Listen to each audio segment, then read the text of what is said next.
On sait qu'il y a de plus en plus de personnes qui peuvent parfois voyager et être à distance quand on est des partenaires amoureux. Est-ce que le sextoy permet, dans une certaine mesure, de réduire la distance et de mieux connecter les personnes sexuellement? Oui, évidemment.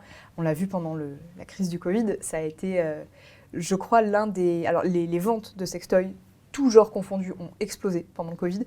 Mais par Oui, contre, il y a une stat, c'est en ouais. 2020, c'est pour la première fois, on a dépassé l'utilisation de 50%. 50% des Français avaient au moins utilisé un sextoy à partir de 2020. On a passé le cap des 50%. Exactement. Et sur les plus grosses marques du marché, on était à peu près plus de 100% de vente. Ouais, donc c'est dire que bon. Donc merci le Covid. Merci le confinement. Merci le confinement en tout cas pour ça. Mais oui, évidemment, le confinement, mais pas que, on était sur une tendance déjà généralisée, hein.